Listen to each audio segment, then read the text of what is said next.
Θα προσπαθήσω να είμαι πιο σύντομος γίνεται, γιατί μερικά εδάφη αλληλοκαλύπτηκαν από τον συνάδελφο. Είμαι διευθυντής του Κέντρου Ελάχιστης Επαγγελματικής Ουρολογικής και Ουρολογικής του Ιατρικού και εκπαιδευτικό πανεπιστημιακό μέλος της Ιατρικής Σχολής του Στρασβούργου. Η βιοτεχνολογία στη χειρουργική βρήκε έδαφος πραγματικά περισσότερο στην ουρολογία, ώστε η ελάχιστη παρέμβαση, δηλαδή η δυνατότητα επέμβασης χωρίς τομές, να βρίσκει πραγματικά αντικείμενο στην χειρουργική ειδικότητα της ουρολογίας. Έτσι λοιπόν η σύγχρονη ουρολογία αναγνωρίζεται και ελάχιστα επεμβατική χειρουργική. Και αυτή την εμπειρία, εμείς οι νεότεροι ουρολόγοι, κληθήκαμε από χώρες του εξωτερικού να τη μεταφέρουμε και στην ελληνική πραγματικότητα.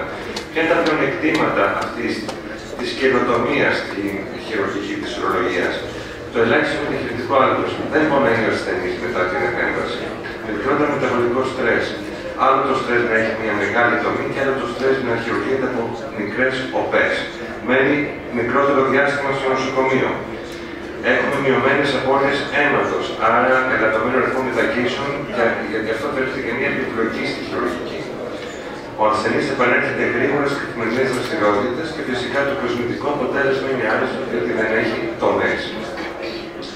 Το πεδίο λοιπόν αυτή τη ελάχιστη επιδοτική χειρουργική βρίσκει εφαρμογή σε ουρολογικές παθήσεις και περιλαμβάνει τη ρομποτική και λαπαροσκοπική χειρουργική, αλλά και την ενδοσκοπική ουρολογία. Βλέπετε εδώ παλιότερα η λαπαροσκοπική ουρολογία που την γνωρίζουμε όλοι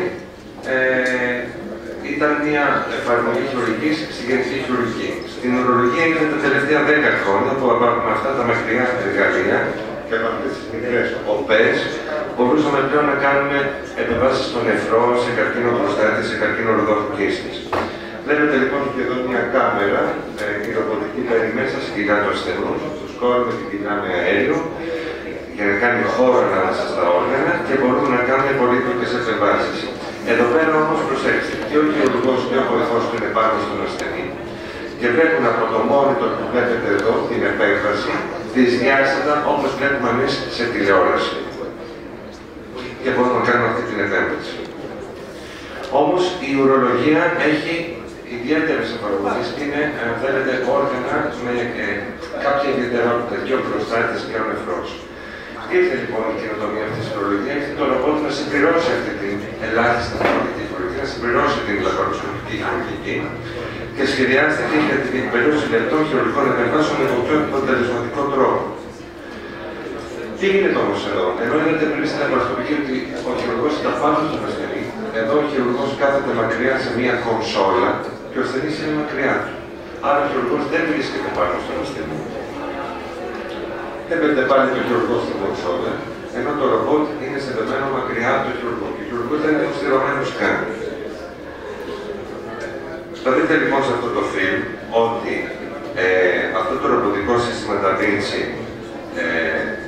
σχεδιάστηκε κατά αυτόν τον τρόπο, ώστε τα άκρα του ρομπότ, μάλλον ο χειρουργός να βλέπει μέσα από την κονσόλα τι γίνεται μέσα στην κοιλιά του ασθενούς.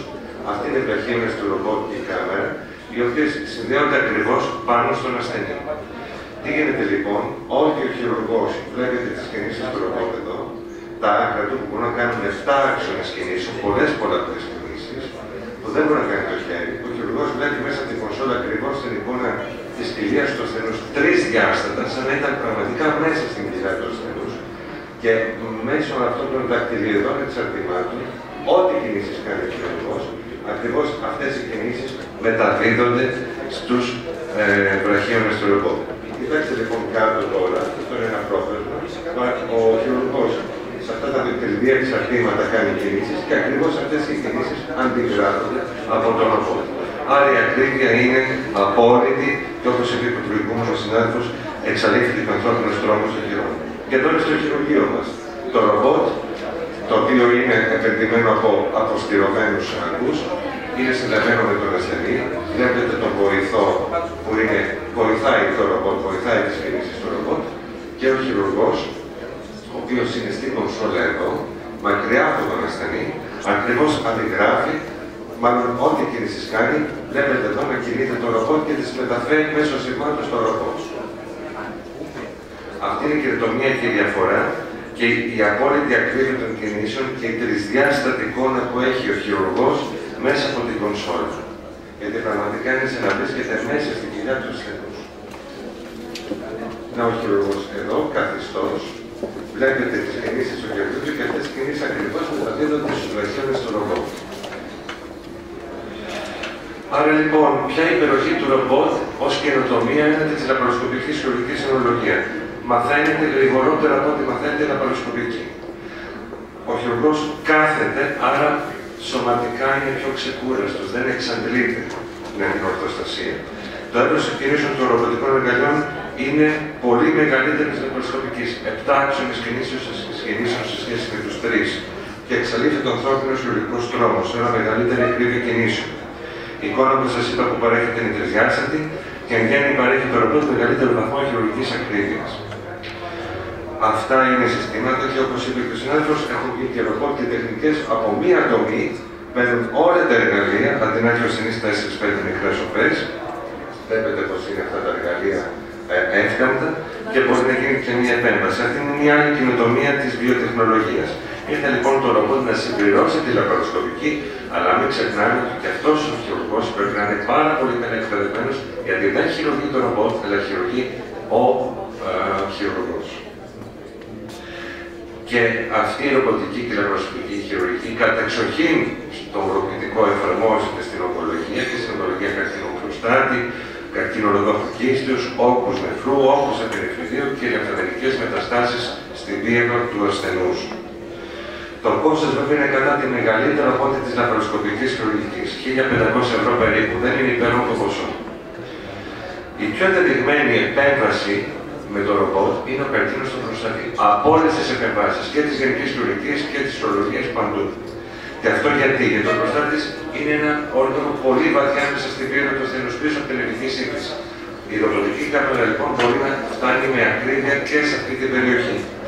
Και με αυτή την ακρίβεια και την εργονομία των πολλαπλών κινήσεων, γιατί ένας ασθενής μπορεί να θεραπευτεί από τον όγκο του προστάτη, αλλά αν βρέχεται και χρησιμοποιεί πάμπερς ή αν χάσει και τη θετική του λειτουργία, πραγματικά είναι μια μεγάλη αναπηρία. Ήρθε λοιπόν εδώ και το ρομπότ να καταστήσει σαφές ότι πλέον με αυτή τη βιοτεχνολογία και την εκπαίδευση του χειρουργού, ο ασθενής και το καρκίνο του θεραπεύεται, αλλά και αν δεν βρέχεται, να έχει ακράτεια και υπάρχει μεγάλη πιθανότητα να κρατήσει τη θετική του λειτουργία. Και δεν είναι τυχαίο που σημαίνει ότι στις πολιτείες το 85% των ασθενών με καρκίνο προστάτη χειρουργούνται αποκλειστικά ρομποτικά και μόνο το 10% με ανοιχτή επέμβαση. Η ρομποτική βρίσκει εφαρμογή και στην ογκολογία του νεφρού και κυρίως στη μερική αφαίρεση του νεφρού. Παλιότερα για κάποιους όγκους αφαιρούσαμε όλο τον νεφρό, τώρα όμως για όγκους μέχρι 4,7 εκατοστά σε ειδικά κέντρα αναφοράς όπως και στο δικό μας, μπορούμε να αφαιρέσουμε τμηματικά τον νεφρό με τον όγκο και να αφήσουμε τον υπόλοιπο νεφρό στη θέση. Και αυτό έχει βρεθεί ότι έχει ισότιμα μακροπρόθεσμα ογκολογικά αποτελέσματα σε σχέση με την πλήρη αφαίρεση του νεφρού, αλλά και όταν κανείς σώζει τον νεφρό του, ζει και έχει 2 νεφρούς, ζει περισσότερα χρόνια από αυτόν τον ασθενή που θα ζήσει με τον ένα του νεφρό. Και με το ρομπότ μπορούμε πιο πολύπλοκους όγκους ακόμα να τους φέρνουμε εις πέρας χειρουργικά. Η καινοτομία επίσης που παρέχεται είναι ότι με το ρομπότ έχουμε υπέρηχο μέσα στην κοιλιά του ασθενούς, όπου μπορούμε να βρούμε τα όρια του όγκου και να κόψουμε ακριβώς σύριζα στον όγκο. Άρα και να αφαιρέσουμε πλήρως στον όγκο και να κρατήσουμε όσο περισσότερο παρέχημα μπορούμε. Και το Firefly που σας είπε ο συνάδελφος, ότι μπορούμε επίσης να εγχύουμε μία ουσία η οποία χρωματίζεται και φθορίζει στην κάμερα, με αποτέλεσμα, βλέπετε εδώ αυτόν τον καρκίνο, να μην ξερραθούν ακριβώς τα χειρουργικά του όρια, ενώ με αυτόν τον φθορισμό βλέπετε ότι ό,τι είναι πράσινο είναι φυσιολογικό ιστός και ό,τι δεν είναι πράσινο είναι η κακοήθεια. Για να αφαιρέσουμε αμυγός αυτή την κακοήθεια. Τελειώνω, ευχαριστώ. Και τελικά βλέπετε μια τεράστια δομή στην ανοιχτή χειρουργική και αυτές τις μικρές οφές από τις οποίες μπορεί να βγει ολόκληρο αυτό το παρασκεύασμα που είναι όλος ο νεφρός με τον ουρητήρα. Το ίδιο μπορεί να γίνει πλέον και στη γυναικολογική ουρολογία με τη ρομποτική και τη λαπαροσκοπική, σε πτώση της μήτρας και στη συγγνώμη τη φωτογραφία, αλλά βλέπετε μια ολόκληρη μήτρα να προκύπτει από μια γυναίκα. Και τέλος πάντων με τη λαπαροσκοπική και ρομποτική χειρουργική με πλέγματα να σηκώσουμε αυτά τα όργανα και μέσα αυτών των μικρών οπών και τελικώς η γυναίκα εδώ υποβάλει της προεγχειρητικά, βλέπετε τελικώς να αποκαθίσετε αυτό το πρόβλημα. Και με την ίδια ελάχιστα τεχνητική χειρουργική διορθώνουμε και την ακράτεια των ούρων. Τέλος, θέλω να σας πω ότι όλα αυτά για το ρομπότ και τη λαπαροσκοπική, αλλά υπάρχει και χειρουργική συνολογία από τις φυσιολογικές οπές του οργανισμού, δηλαδή μέσα από την ουρήθρα. Οπότε τι μπορεί να γίνει για μία πέτρα, και δυστυχώς στην Ελλάδα υποφέρουν πολλοί από πέτρες, είτε με λιθοτρίτη μπορεί να γίνει από εδώ εξωτερικά, είτε με τρύπουλες στο νεφρό από τη ράχη, είτε όμως να γίνει μέσα από την ουρήθρα. Μέσα από την ουρήθρα μπορούμε να ανέβουμε στην κοίηση από την κοίηση στον ουρητήρα, τον ουρητήρα στο νεφρό, και έτσι τόσο ψηλά πέτρες να μπορούμε να τις διαλύσουμε με λέιζερ. Βλέπετε λοιπόν εδώ όλη αυτή η επιφάνεια είναι πέτρα μέσα στο νεφρό, 3 εκατοστά, μιλάω να μου επιτρέπετε για το χρόνο. Θα δείτε λοιπόν την ίντα του λέιζερ που θα έρθει με αυτό το φως, και όσο σκληρές και είναι αυτές οι πέτρες, το λέιζερ μπορεί να κάνει το φαινόμενο της σκόνη-ορτοποίησης και να κάνει αυτή την πέτρα dusting, δηλαδή σκόνη όπως βλέπετε, και να θεραπεύσει τον ασθενή και να μπορεί να φύγει το ίδιο απόγευμα ή και την επόμενη μέρα. Άρα λοιπόν και το λέιζερ είναι μια μεγάλη τεχνολογία της ουρολογίας με αυτά τα εύκολα εργαλεία που μπορούν από την ουρήθρα να φτάσουν μέχρι τον νεφρό. Και για να μην χάνω χρόνο και να συντομέσω, το λέιζερ επίσης χρησιμοποιείται και στην καλοήθεια υπερπλασία του προστάτη, όπου ο ασθενής την άλλη μέρα ακριβώς του χειρουργείου μέσα από την ουρήθρα εξατμίζεται, εξαχνώνει το προστάτης μέσω του green light laser, βλέπετε. Ο καθετήρας μένει για 12 ώρες μόνο και την επόμενη μέρα ο ασθενής φεύγει από το νοσοκομείο εντελώς ανέμακτα. Και αν το λέιζερ θεωρηθεί από κάποιους ότι είναι ακριβό και κοστίζει το 1.100 ευρώ, επινοήθηκε το διπολικό ρεύμα, που είναι ένα ρεύμα με το οποίο μπορούμε να κάνουμε και μεγάλους προστάτες με την αγκύλη, χωρίς να έχουμε το άγχος ότι σε μια ώρα πρέπει να τελειώσουμε την επέμβαση, όπως με το παλιό μόνο πολικό ρεύμα, που αν η επέμβαση παρατείνεται, δημιουργούσε επιπλοκές. Άρα λοιπόν ακόμα και μεγάλους προστάτες και με το λέιζερ και με το διπολικό ρεύμα μπορούμε να τους κάνουμε, να τους θεραπεύσουμε μέσα από την ουρήθρα και να τους αφαιρέσουμε. Άρα λοιπόν μην ξεχνάτε ότι η ουρολογία είναι κατεξοχήν ειδικότητα της ιατρικής που αποφελήθηκε από τη βιοτεχνολογία. Έχουμε πολλές καινοτομίες υπόψη μας, όμως δεν έχουμε τα μηνύματα τελειώνοντας. Ό,τι χρησιμοποιούμε σαν βιοτεχνολογία πρέπει να έχει αποτελεσματικότερη θεραπεία και τη μικρότερη ταλαιπωρία για τους ασθενούς. Πρέπει να στηρίζει ένα απαλλαγμένη από κάθε στοιχείο παραπληροφόρησης, είτε από τους χειρουργούς στο όνομα της τεχνολογίας, είτε από τα κακώς κείμενα κάποια φορά εις χάρη της διαφήμισης που βλέπουμε στο ίντερνετ. Και να μην ξεχνάμε ότι οι γιατροί είμαστε υποχρεωμένοι να αποδώσουμε τα μέγιστα του ανθρωπισμού και της γνώσης μας μαζί με τη βιοτεχνολογία. Και αυτή την τεχνική Έλληνες καταξιωμένοι ακόμα μπορούμε και την διδάσκουμε σε χώρες του εξωτερικού, σε εξεδερμένα κέντρα από όπου ξεκίνησε αυτή η ελάχιστα τεχνική χειρουργική. Η Ελλάδα δεν έχει τίποτα να ζηλέψει από τις υπόλοιπες χώρες της Ευρώπης, γι' αυτό λοιπόν είναι καλοδεχούμενος ο ιατρικός τουρισμός. Σας ευχαριστώ πάρα πολύ.